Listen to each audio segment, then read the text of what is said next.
All right, let's dive into something pretty incredible today, huh? Psalm 23. Psalm 23. I mean, who hasn't heard at least part of it, right? You know, weddings, funerals, maybe even a graduation or two. Right? Exactly. It's everywhere.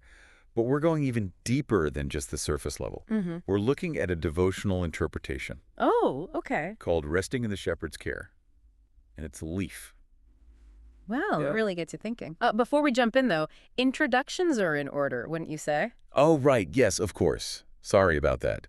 I'm the expert for this deep dive. And as always, I'm your host, excited to be exploring this with you all today. It's a good one. It is. So Psalm 23, I mean, even if you aren't super familiar with the Bible, you've probably heard the Lord is my shepherd part. Right, it's that shepherd analogy. Yeah. And this devotional really leans into that. God is the shepherd, we're the sheep, so peaceful, you know, being led to green pastures beside quiet waters, all that.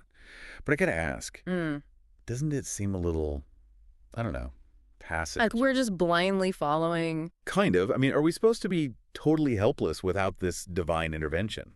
Where's the free will and all that? Well, it's important to remember the historical context, right? For sure. Think about ancient Israel. Okay. Shepherding was everything. Livelihood, safety, heck, even identity was tied up in it. So it was a lot more than just picturesque fields and fluffy sheep. Oh, absolutely. It was about survival, literally. So when they heard, "The Lord is my shepherd," it resonated on a whole other level. Deep-seated need for security, huh? Exactly. Because let's be real, the world back then, pretty chaotic, unpredictable. Having a shepherd, Huge comfort. huge. And that makes that line, "I lack nothing," from Psalm 23.1. Oh, yeah. Powerful stuff. So much more powerful, right? Because it's not just about material needs. It's deeper. Much deeper. It's that spiritual and emotional security. Knowing you're being cared for no matter what. Okay, but I lack nothing. I could think of a few things I wouldn't mind having, like a winning lottery ticket. Haha. Well, the devotional dives into that too. It's about God providing what we truly need, not necessarily what we want. That's a good distinction. Right. It's about trusting that even when we feel like we're lacking, Yeah. we're not truly lacking anything. Trusting that God's got us covered, Exactly. even when things are tough. Especially when things are tough. Which, let's be honest, life is like that sometimes, right? It's not all green pastures and still waters. Definitely not. And this psalm doesn't shy away from that either. No, it talks about walking through the valley of the shadow of death. Right. And the devotional points out this contrast. Green pastures and the darkest valleys. That's the reality, huh? It is. And it's in those valleys when things get rough that the shepherd's constant presence becomes so important. Okay, I can see that. Because think about it. A good shepherd wouldn't abandon their sheep just because the terrain got dangerous. No, they'd be right there with them. Right. And the devotional stresses that that's how God is with us too, always present, no matter what we're facing, no matter what valley we're going through. That's actually pretty reassuring, knowing we're not alone in those tough times. It's powerful stuff. But it brings up another question, doesn't it?